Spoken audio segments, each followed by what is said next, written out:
Ta-da! Good morning, everybody. We're getting good at going on time. Yeah, just in the middle of, we're sitting here having a conversation, and it's like 10, 9. Well, it's because she's like, here, do you want to take your medicine? It's like 12 seconds, and I got to drink water and swallow 1,800 pills. Not 1,800. I know. Only I 1,600. know, not even that. Good morning, everybody. Good morning. I'm Seth. I'm Tammy. This is the 4031 Family channel page, my personal Facebook page, or it's us. Insert where you're watching here. Yeah. We're really glad you're with us today. It is Thursday, May 22nd. 2025. Dun, dun, dun. Yeah. Oh, man. So, anyway. It's been a long morning. It has. It hasn't actually been a long morning, but I don't know. Whatever. Sorry. I got to sleep in today. Well, yeah. I mean, technically, yes. No, he did. not technically. He did. I He did did. sleep in. Normally, he gets up every morning and is out on the road at 5 a.m. to do Lyft driving, and spend a few hours doing that and getting to see some pretty cool people. You met with some pretty yesterday awesome people this I took week. a guy named Casey who was a Major League Scout for the Texas Rangers. Go Rangers. To the ballpark. Yeah. I had a great conversation with a woman from somewhere who was headed to a conference at Cornerstone Baptist Church in Arlington, Texas. She was a very praise Jesus kind of person. Yeah, it was cool. You get to meet a lot of different people. You do. She got out of the car. She said, "Thank you very much, Robert," because Robert's my first name, and that's what Lyft has. She said, "If I don't see you again, I'll see you again." That's just awesome. Yeah, and I said, awesome. That's right. No two Christians ever say goodbye for the last time. So yeah, that was cool. Yeah. So yeah, we're starting our day fresh together right here, right now, and yeah. It's gonna be a good day. You're on devotions. Oh man. Your turn. Shall we jump in, or you want to chit chat? You can chit chat while I'm trying to figure out I get where to chit chat all by myself. That'll what do I do with it? I'm just talking to myself, and then everything will be great. Are you ready? Nope. Nope, not yet. Because I don't have it live. I have to go to the website for icr.org. Oh yeah. So we're gonna be reading today's devotion. It's like I've never done this before. That's where I'm going, in fact. So you can go there if you want to go there. Just www.icr.org/DOP. Although Days of Praise. Yeah, if you are going there now, and it is not May 22nd, 2025, then the devotion that's there will not be the one that we're reading. Sorry. Yeah, but it'll still take you to that page. There should be a link in our description to ICR's website, so it'll be easy for you to click on that. Again, I think it immediately takes you to a page that says receive our publications so that you can get it. Hold on, no it doesn't, because that's not the right page. Oh, that's not the page? There you go. There you go. It says here. Days of Praise. Click here for today's devotion. There we go. You click on that. If it is May 22nd, 2025, it will say the Victor's Crown. Yeah. Not Victor's Crown. It's not some guy named Victor. We're not taking some guy's crown. No, we're not. And it's not like the hacker. The hacker. Can you tell we had children in the aughts? Yeah, and it's so weird. So that's always, we've talked about this, I think, before. We've got 2 sets of children, 5 within 4.5 years, and then God gave us a 6-year pause, and then we had Jeremiah and Philip. They're all ours, but God set them out into 2 different groupings, if you will. So our first group, there were some TV shows on for them in the early 2000s that were not around in the early teens, and the teen. How to refer to the groups? The second group, who came up in the teens, when we finally were able to start finding the shows from the aughts to show them, they were like, "This is stupid." Okay, so PB&J Otter loved it. Loved it. Bear in the Big Blue House. Right? Roly-Poly-Oly.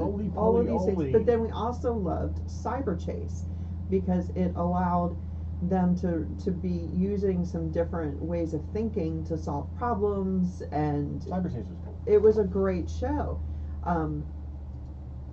And the big bad on that, his name was the hacker, but it was always the hacker. They would talk to him as hacker.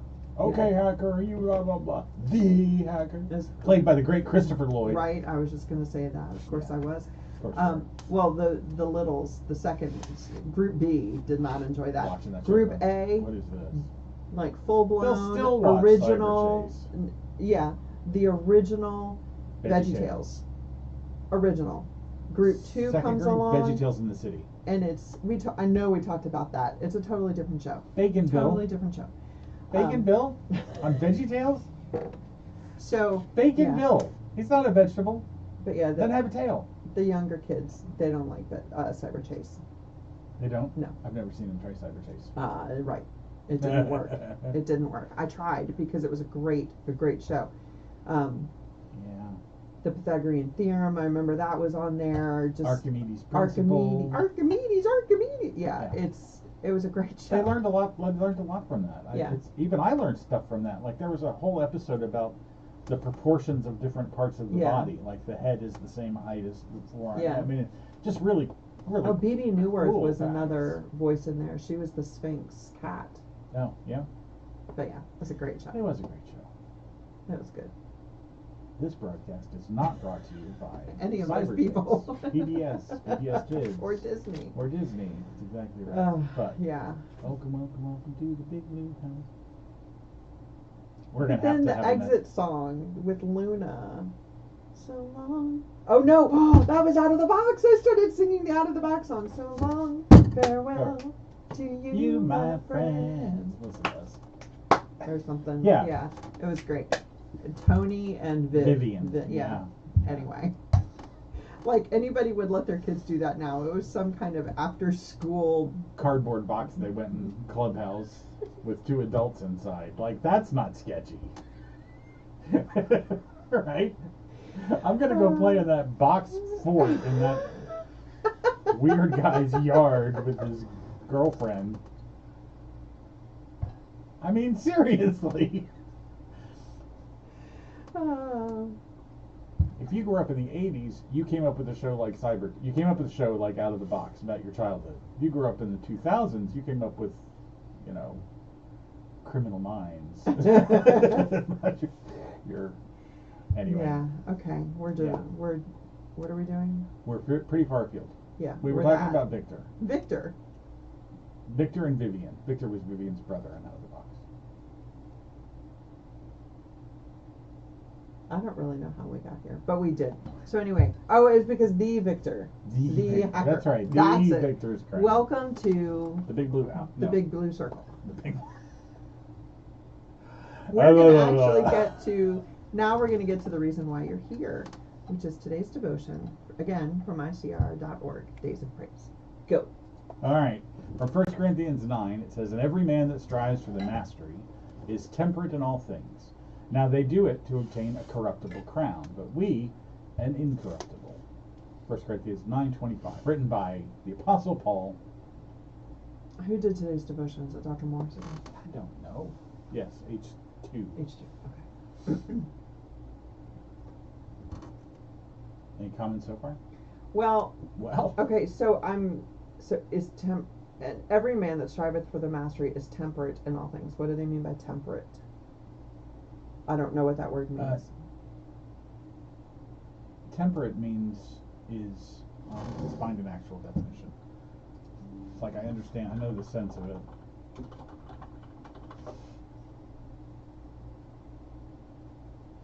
Showing moderation or self-restraint. Okay. Yeah. Temperance. Striving for mastery, but you're just kind of restraint. Just going with the flow on everything. You're not trying to master anything. You're just. No, if a man strives. Well, why don't we read the devotion and see if he explains it? Sorry for that. Ancient athletes who strove for the mastery devoted their whole lives to training and were temperate in all things, hoping thereby to receive the victor's crown someday. So we'll just quote the verse and move on. I think that means that when you're so focused on one thing, everything else is in the background. It's kind of in the background and is restrained. You're not. Okay. If you're training every day for a marathon, you're probably not bowling. Okay. Yeah. Your life is Status so quo. focused that everything else is restrained because you're so focused and into one thing. Okay. Does that work? I think so. I think so Thank too. you. There are 21 references to the victor's crown in the New Testament in either the verb or noun form. In most of these, the crown is used as a symbol of the Christian's incorruptible reward at the end of his spiritual race. The crown of jewels, or yeah, that will right. receive crown. Yeah. In 1 Thessalonians chapter 2, verse 19, it is called a crown of rejoicing, speaking of the joy awaiting the faithful witness when he meets again with those he has influenced for Christ in this present life. Paul spoke of our crown of righteousness in 2 Timothy, when we shall be like him, with our old sinful weaknesses and desires gone forever. Peter said it would be a crown of glory that fades not away. James and John both said it is a wonderful crown of life, that is, eternal life, in contrast to this present life of faithful submission to trials and persecution and possible death for Christ's sake. The first four references to this victor's crown, however, refer to the crown worn by Christ himself. Then came Jesus forth, wearing the crown of thorns and the purple robe, and Pilate said unto them, Behold the man, John 19. Marvelous irony this, that a crown intended as an instrument of ridicule and pain would be transformed into a kingly crown of triumph. But we see Jesus, crowned with glory and honor, that he, by the grace of God, should taste death for every man. Hebrews chapter 2. In the very suffering of death, he defeated death, and sin, and Satan himself, and his crown of thorns became a crown of eternal glory and universal honor. Hence the victor's crown. Hence the victor's crown, that's right.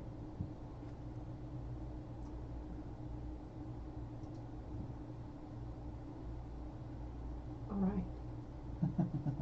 Yeah, in the verse, we talked about the temperate and all things. We didn't talk about a corruptible crown versus an incorruptible. Obviously, that means, you can't take it with you. Right? The things that we're striving for here on this time frame don't really matter. They don't count. They don't translate. I mean, it's not that they don't count, but it's not what we should be striving for. It's not the rewards here that matter. Right. Accolades, winning a marathon, gold medals, all that stuff, it all fades away. It all goes. When you go, it doesn't go with you. Yeah. But the things that we do for the kingdom, I'm hesitating because he talks in here about the crown of rejoicing, speaks of the joy awaiting the faithful witness when he meets again with those he's influenced for Christ in this present life. And I can speak to that. I had a moment where I spoke with somebody I hadn't talked to in 20 years, 25 years or Pretty more. sure I know who you're talking about. Yeah, and I did not realize what he saw in you. Well, what he was looking for at the time, and I was not particularly walking faithfully as a Christian at the time. We were in college, and I was in college, so you do things that you do in college, and I know we had conversations about faith and stuff like that, but it was obviously in college everything is academic. It's not really real necessarily. But anyway, so this guy lived across the hall from me when I was in school, and then we went our own separate ways, and I didn't talk to him again for 25 years. And then on Facebook we found each other, and it turns out I was the only Christian he knew. Yeah. And you weren't outwardly living that. It's not what you were. You weren't denying Christ. No, but we would talk about it, but the man you are today. That was not me. Yeah. The seeds of me were there today, but whatever conversations that we had were enough to get through to him, and now he is a strong believer. He plays. He picked up the bass guitar because of him. Because of me. It's like you don't know. You don't know what you have. And when somebody comes to you and says, wow, you were the only Christian that I knew. You're the first Christian I met who had answers, who could talk about things. And so I investigated That's something that I did without knowing, you know, without knowing. I wasn't trying to proselytize to him, or I just living, right? But it was enough for him to go and ask more questions when I was no longer in his life, and plays in Christian bands and bluegrass bands, doing old time gospel music and stuff like that. It's just so that crown of rejoicing. I mean, when somebody tells you that you made that kind of a difference on them, who you had no idea. Yeah, I had no idea. I still am a little bit dumbfounded by that. Okay, so I don't think I've really said this to you. You did that for me also when we reconnected. So we went to school together in 85, 86. I was a freshman in high school, he was a senior. So then 86 comes along and he goes to college. We didn't talk for 3 years after that. And then the stupid girl that I was, I called him out of the blue and said, I don't know if you remember me. And he called me back. And, you know, spoiler, it worked out. We're good.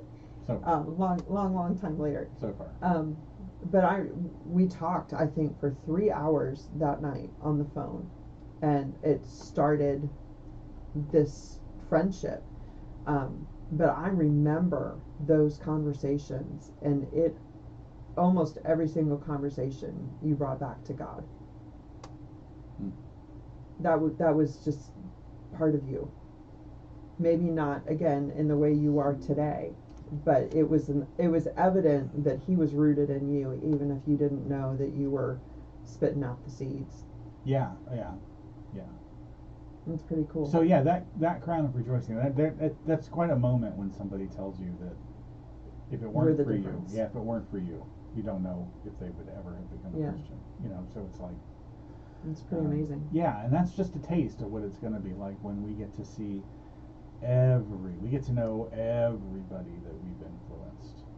You know, because we all influence people every day, you know, and people see things, and you just don't know. So one of my bizarre friendships as an adult came from walking in Walmart with the kids 20 years ago.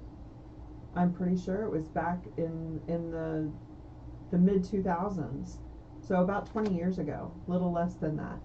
And I was walking through Walmart with the 5 at the time, I'm pretty sure. Yes, it would have been just the 5. Again, the 2 groups, the older 5, the younger 2. I hadn't had the younger 2 yet.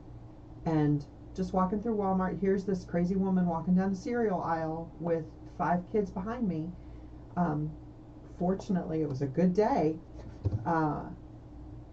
It hadn't been a good morning. I think we were just coming home from homeschool group, and that always tended to be a little on the stress mode for me.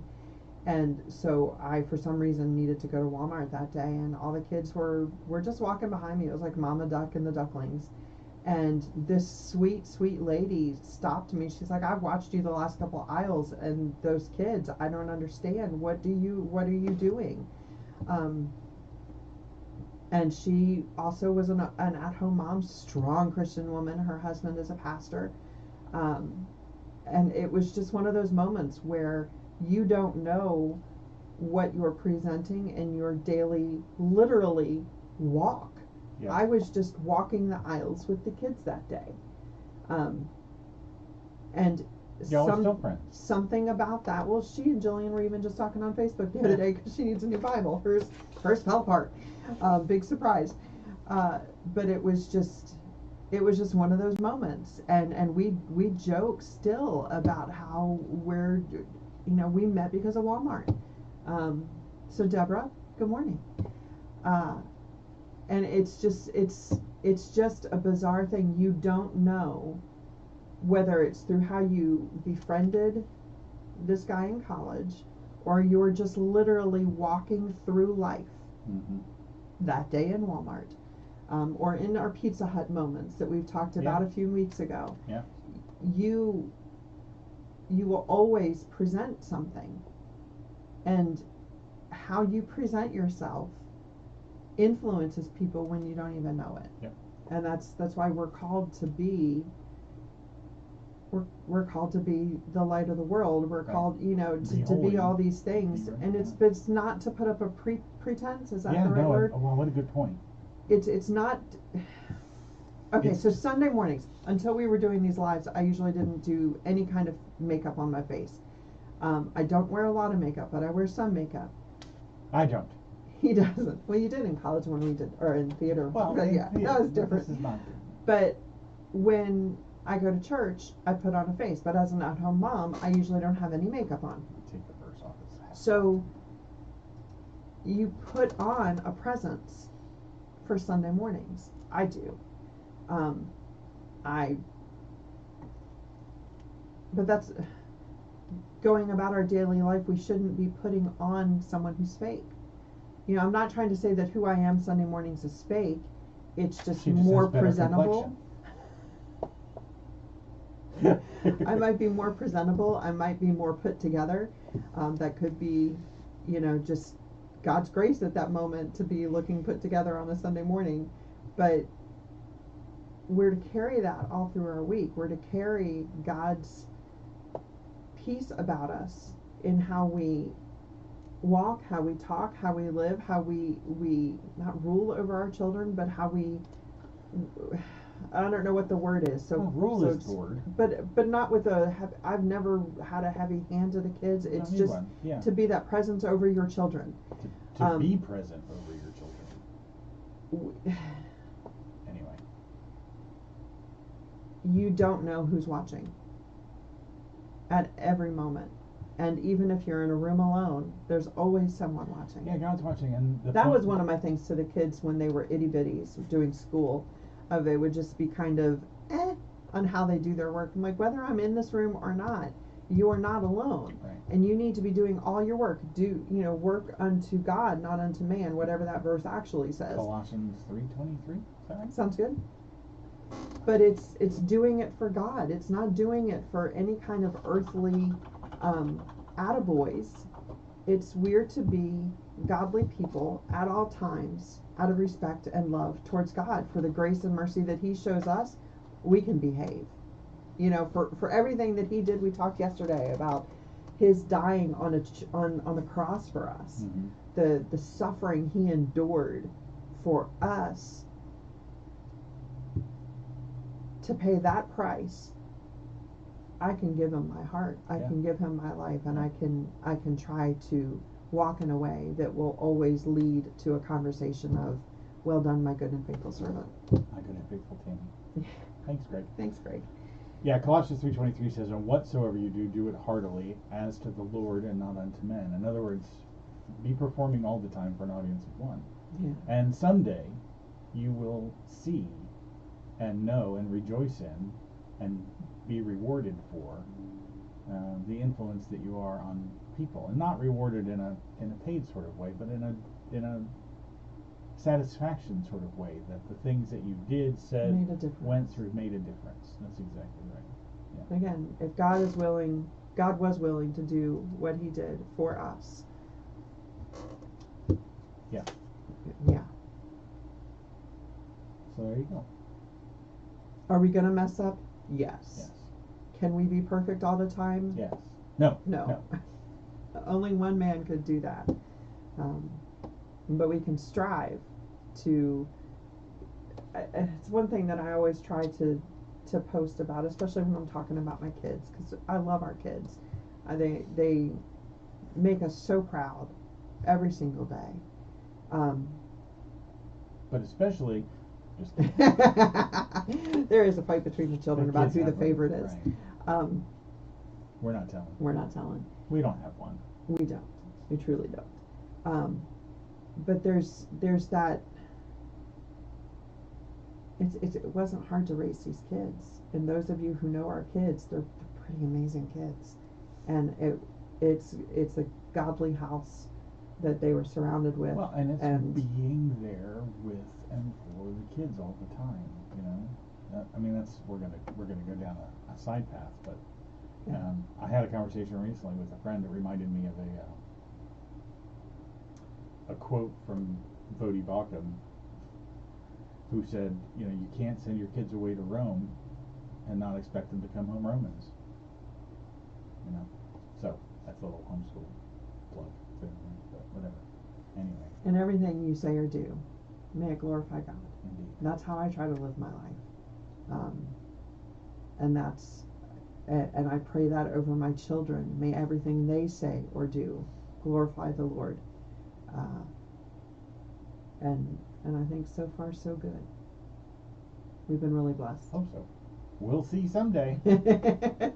All right, we are going to start to wrap up. It's almost 10 o'clock our time. We really thank you for tuning in and listening, whether you're live or come back later. We'll be here one more day this week, and then it's the weekend. Why does today feel like Friday to me? I don't know, babe. We got one more day. I know, one more day. Okay. Anyway, please make sure that you like, share, follow, subscribe, whatever the platform calls you to do. We would really love your, knowing that you're there. If you have any prayer requests, please send them to us at praywithme@the4031family.com, or you can even drop a note here just saying pray for me, and we will. Yep. So if there's anything that we can do for you, please don't hesitate to let us know. Right. Check out our website at the4031family.com. Yeah. So, for the 4031 family, I'm Seth. I'm Tammy. Remember, he's God. No, we're not. We'll see you tomorrow. One more day till the weekend. You should keep saying that. I know. It's like tomorrow. We'll see you tomorrow. Bye.